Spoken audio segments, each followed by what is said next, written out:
télévisée de la presse en ligne. Bonjour. L'idée de la convocation pour faire une communication concernant le dossier des sanctionnés. Soit dit en passant, il y a deux régimes de sanctionnés. Il y a le régime des sanctionnés multilatéraux, c'est-à-dire des mondes qui sanctionnés dans le cadre de résolution des Nations Unies, notamment résolution 2653, 2700 et 2752. Et il y a un deuxième régime qui est le régime bilatéraux, c'est-à-dire des mondes de ressources haïtiennes qui sont sanctionnés par des États amis tels que Canada, États-Unis, République dominicaine et autres. Alors, il faut dire que, en ce qui a trait au régime des sanctionnés multilatéraux, sur la base des résolutions des Nations Unies et également sur la base du décret du 30 avril 2023, parquet Port-au-Prince, instruit par le ministre de la Justice, par acte d'huissier, nous avons procédé au gel des comptes bancaires des personnes sanctionnées dans le cadre de la résolution des Nations Unies. Alors il faut dire que nous autres, États haïtiens, nous sommes membres fondateurs des Nations Unies. Et à ce titre, les résolutions prises en Conseil de sécurité des Nations Unies sont opposables à l'État haïtien. C'est dans cette perspective, en tant que membre, nous avons décidé, l'État haïtien, via le parquet de Port-au-Prince, via le ministère de la Justice, le parquet de Port-au-Prince, nous avons décidé de donner suivi par rapport à cette résolution. Et c'est ainsi que, dans le cadre du décret du 30 avril 2023, en son article 97-98, portant sur la lutte contre le blanchiment de capitaux, le financement du terrorisme et le financement de la prolifération des armes de destruction massive, le parquet de Port-au-Prince, en date du lundi 2 juin 2025, a procédé par acte d'huissier au gel des comptes bancaires des personnes visées et indexées dans la résolution des Nations Unies. A remarquer que le crime de blanchiment, c'est le fait d'introduire de l'argent sale, c'est-à-dire l'argent issu d'une économie criminelle, comme c'est le cas pour le groupe terroriste Vivre Ensemble dans l'économie formelle. Il s'agit de blanchiment d'argent issu de trafic de drogue, trafic d'organes, trafic humain, kidnapping, racket, extorsion, chantage, trafic illicite d'armes à feu et de munitions. Et toute l'argent ça il y a des complices qui font l'argent ça rentrer en dans circuit formel économique.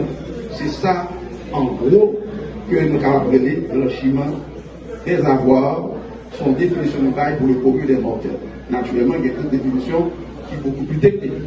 Ça, c'est pour n'importe qui qui comprendre, pour la population qui comprend, les travaux de blanchiment des avoirs, de qui ça n'a pas. Alors, en ce sens, le 6 juin 2025, chef parquet, votre serviteur, nous adressait une correspondance à l'ensemble des institutions spécialisées en matière d'enquête financière, telles que l'UCREF, telles que l'USCC, côté que nous demandons d'ouvrir une enquête financière sur le monde que les Nations Unies ont indexé et complice.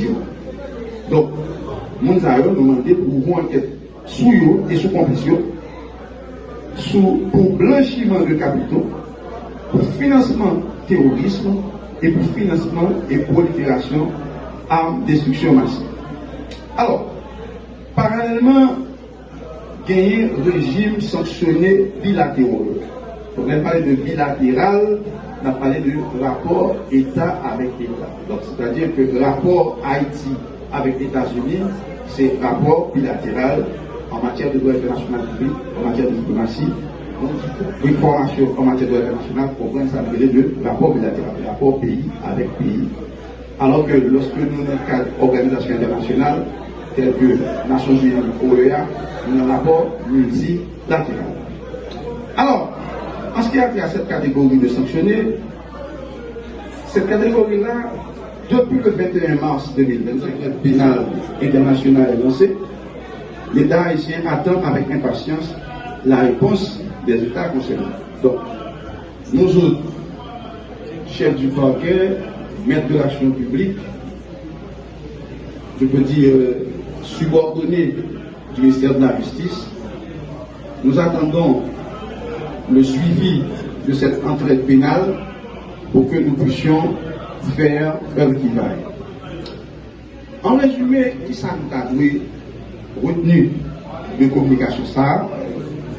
En résumé, nous avons retenu que variante population haïtienne, monde qui est victime de insécurité, gang armé, monde qui s'est déplacé, qui quittait Caillou, si Caillou est fait, pendant qu'il y a travail de facture, pendant qu'il y a bourriqué en bas la ville, nous voulons dire que l'État haïtien, très préoccupé par la question sexuelle, très préoccupé par les criminels transnationaux, et que sous base ça, l'État haïtien instruit par Port-au-Prince, le ministère de la Justice, le ministre de la Justice particulièrement, il instruit par Port-au-Prince pour mettre action publique en mouvement contre tous le monde qui est impliqué dans le trafic de drogue, trafic d'armes, trafic de munitions, trafic d'organes, trafic illicite